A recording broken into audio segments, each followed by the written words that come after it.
Bonjour à tous, Beaujois, Arcéens. Un format un peu spécial pour vous présenter mes premiers vœux de maire délégué.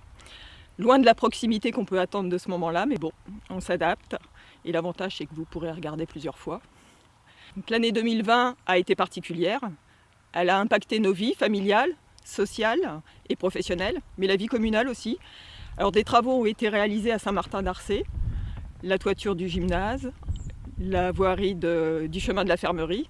Mais on a surtout passé beaucoup de temps à la gestion de la crise, en assurant une veille auprès des plus vulnérables et en accompagnant les écoles dans la mise en place des différents protocoles pour que les enfants reprennent au plus vite le chemin de l'école et dans les meilleures conditions. Donc je remercie les enseignants, mais surtout nos agents, Anne, Alice, Carole, Christelle et Sylvie, pour leur implication sans faille pendant cette période, et aussi Isabelle Wagler, l'agent de proximité. Et j'en profite pour vous présenter l'équipe du conseil communal qui travaille au quotidien avec moi.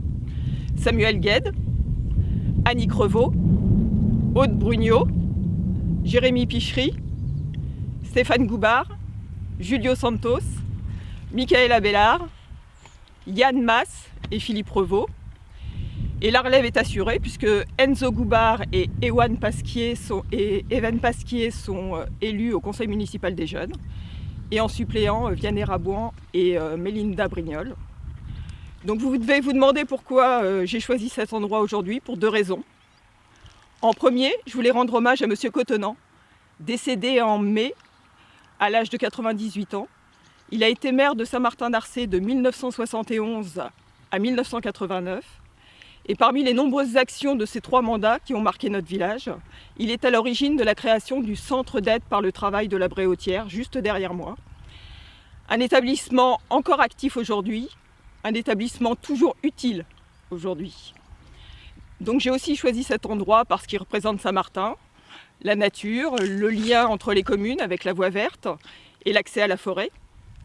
Et du coup, on se pose la question avec le conseil communal de la réhabilitation de l'ancienne maison du garde-barrière, en étape vélo par exemple. Donc la maisonnette resterait comme témoin d'un patrimoine du quotidien. C'est le transport qui change. On passe de la mobilité ferroviaire abandonnée depuis longtemps à une mobilité vélo, pleine d'avenir. Et beaucoup d'autres projets d'amélioration du cadre de vie, des services sont en cours de réflexion à l'échelle de Beaujeu en Anjou. Et c'est pour ça que je veux être positif. Après une année 2020 difficile, forcément, l'année 2021 sera meilleure. Donc je me joins au conseil communal pour vous adresser mes meilleurs vœux, retrouver des plaisirs simples, respirer sans masque, se déplacer sans papier, travailler, se retrouver ensemble, en famille, entre amis, entre citoyens. Donc je vous souhaite à tous une très bonne année 2021 et prenez soin de vous.